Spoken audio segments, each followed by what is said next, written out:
Alright, y'all, what's up? It's your boy Romance coming through with another banger in the morning for you. I'm trying to shoot two shows today. Before I get into today's show, please, I'm begging all of you to go to YouTube. Look up The World According to Romance, like, and please subscribe. The more subscribers I have on YouTube, the more the channel blossoms and grows. They're sending me emails all the time. They're giving me classes on how to build my channel. What I need is viewers, man. I need an audience, and I'm building it with my Facebook audience, at least to get started. So if you can find it in your heart, it costs you no money at all. If you don't know what YouTube is, it's pretty easy. Like, if you haven't heard of YouTube and you live on fucking Mars, YouTube is pretty much anything that you want to watch. Any video, any show, any movie. Well, movies aren't really on there. You gotta pay for movies, but anyway, it's free. So today, I'm gonna continue my series on Gangz. I did my first part on Gangz last week. I'm gonna do my second part today. Today, I'm going to cover the Natty Bow Club, and hopefully the East Pack, but this might get long, and I'm kind of in a hurry, so I don't know if I have enough time for the East Pack. What the Natty Bow Club is basically and I've said this before in other videos, I even did a video on the Natty Bow Club, so a lot of this will be reiteration, but they are one of my gangs, and out of all the gangs that I've been in, you know, they're the ones that, I think a gang can be defined by who you rolled with when you were most on top, or else who you rolled with when you were in high school. Well, I was both most on top in high school and in high school with the Natty Bow Club, so that they truly are my gang, I guess, if you will. So anyway, in about 1981, I was transferred from Ritter School to Moser School to go to the gifted program there. And I already knew a lot of the guys from playing football at Eastside Youth Center or playing baseball at Eastside Youth Center, whatever, you know, through sports. You know, I knew guys like Terry Harris. I knew Pavelko when I got there. I knew a couple kids that played football, so I was in, and I kind of vaguely knew who Stout was, but he was the first guy I met in 4th grade, because I went to Mr. Fatula's class, and we were both in Fatula's class. So, and it was Stout, Rudy Flamish, Dwayne Snaberger, Frank LaCause, Chris Pavelko, and Butch McNally was like kind of like the core unit. At least at Moser. Then we went, you know, 4th grade, 5th grade at Moser, and then we went to Morton for 6th through 8th grade, and during Morton is when we really kind of became, like, in 4th and 5th grade, we were only fucking 9 years old, so it's not like we could do much. But, like, then we started going to, like, roller skating parties, and we started having, like this thing started happening where, like, we all would have birthday parties, and, like, girls would do it, too, and then they'd, like, invite, like, 10 boys over and 10 girls over, and we'd play spin the bottle and shit like that. Like, that shit started happening. Roller skating parties at Skateaway started happening. And, you know, hanging out at the mall, going to movies, that type shit. And we just started, like, getting rides there together and going together, and we became a clique. So those 7 guys were kind of like the core of that. And then in middle school, it expanded, and we got more people. You know, it was during that time that Juan Enriquez joined the fray. It was during that time that Adam Malozzi joined the fray. And then once we went to high school, we expanded even more because we started drinking and we started having actual parties.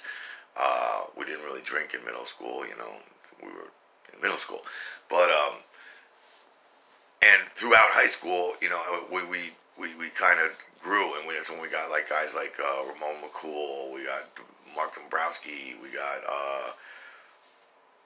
you know, Bo Woolley, Eric Neidig, Dave Thor, Dedea, I'm forgetting a million people, Juan Zayas, Sean Cadden, PJ Whitman, I know I'm forgetting someone, I'm going to piss somebody off, but anyway, we expanded during high school, and we almost doubled in size, probably tripled in size, because there was, like, the core, and then there was, like, the expanded core, and then it was, like, people that were just hanging out, like, people that would hang out with us for a month, or people that would hang out with us for 3 weeks here, and then come back for another 3 weeks, and then we wouldn't see them. So the Natty Boat Club got larger. What we were basically known for was just basically having, I mean, we had a couple athletes in our group. We were popular. We weren't certainly the most popular. We were decent looking. We were by far were not the best looking guys. But we were bad boys. We would fuck your house up. We would fuck the party up. Especially, I mean, I can't understate how crazy, like, the possibly the craziest motherfucker from the East Side. In fact, that might be a new show. Top 10 crazy motherfuckers from the East Side. But coming in at number 1 for me is Butch McNally, man. That dude was fucking out of pocket, bro. He was crazy. He would just enter your house and destruction followed. And, we were loud, we boisterous, and we tried to drink every Friday and Saturday. If not at one of our houses, then at the res. But, like, you know, high school came to an end. Alright, well, for most of my clique, most of the Natty Boat Club is from the class of 1990. So we all graduated, and right around when we graduated, and we did go through some divisions. There was a time in like 10th or 11th grade where like Stouty, Pavelko, and Schneeberger were like sick of, and Butch kind of was in with that because he was on the wrestling team, so he got into the athlete crew, and like they were like, they all had houses, they all had parties, they were all getting girls, and like the rest of us couldn't, you know what I mean? So we were like rolling around in Rudy's car. Rudy's mom ended up marrying a guy named Rob Bennett, the freaking car king of the Lehigh Valley. And for Rudy's 16th birthday, he got a car that I never heard of, a Peugeot, a French car. And all we did was drive around in that fucking car and listen to Boogie Down Productions. So we called ourselves Peugeot Down Productions. See, that was like a sub-gang of my gang. And for a while, there was me, Rudy, Ramon, Dombrowski, Neidig. It was like the undesirables, the guys who couldn't get any ass, basically. Oh, I could get ass, but like I didn't have any place to bring it. But nobody else really was bringing anything to the table. So we were just rolling around in a car most of the time. But like when high school ended in 1990, at least for the majority of our gang, the gang kind of split up, and we all of a sudden went different ways. Stout went to Seton Hall. Rudy, Pavelko, and Schneeberger all went to Shippensburg, and they were like solid for a year, and then they split. Those three like went their own ways eventually. Like by 93, 94, and also the shift. Like now, our capital of the Natty Boat Club was always either Dwayne's house, Stout's house, or Pavelko's house, and or Keck or the Res. Once like 91 came along, the shift started going to becoming Neidig's house. Like Stout and Pavelko kind of like, and Butch, those guys were like kind of fleeting off the scene and not with us as much, and weren't hanging out, and like the capital of our house became Neidig's house, and we just watched sports and played video games and did shit boys do there. You know what I mean? We made hip-hop records and whatnot. But we started, like, going our separate ways. And my guys, you know, my guys in my gang, all one by one, started meeting their wives, you know, started marrying off right around, like, 93, 94.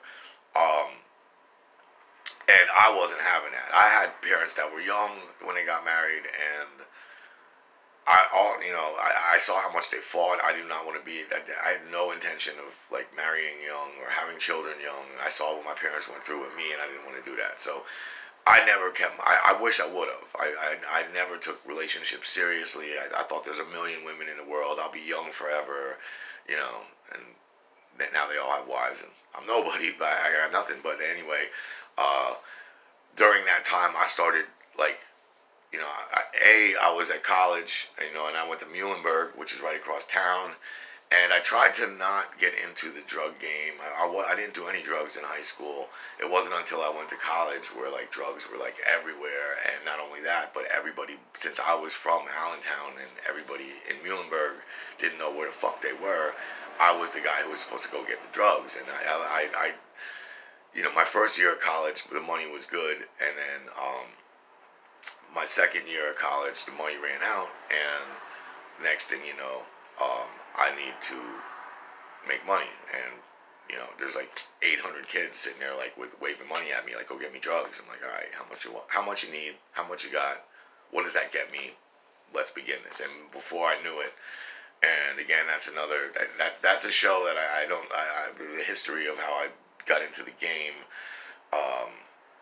that's a show, but like I'm afraid like my baby's mom will dig it up and use it against me or something. But anyway, so I started gravitating, you know, during those years, I started gravitating, not really away, like I still chilled with my gang, but it was almost like family. It was almost like an obligation. Like they were watching a football game, so I'd go over and I didn't even pay attention. I was busy trying to wrangle up girls, get a keg, and have a party and make Beirut happen.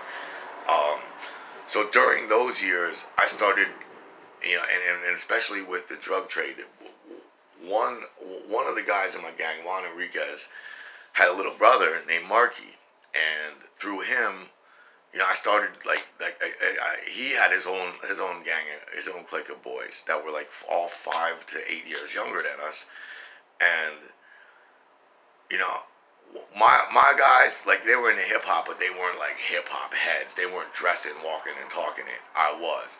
My guys, you know, they can hold their own, but they weren't out gang banging and beating the shit out of people. Like, you know what I mean? Like, Marky's friends were. It was almost like I was born 5 years too early. Like when I started hanging out with Marky, Enriquez and his boys, I started to. Like I felt like, wow, these guys are just like me. You know what I mean? Like I almost felt like they're more like a gang that I fit in than the gang that I'm already in. So I started, and plus since I was 5 years older, that all of the young guys in that clique really looked up to me, and you know, at first at least. And we're gonna get into that in the next show, because the next clique, Marky's gang, at first was called East Pack. It would later go on and be called SMB, and that's gonna be my next show. That's where I'm gonna end this show for today. That's Gangz Part 2. Expect Gangz Part 3 tomorrow. Peace. My name is Romance.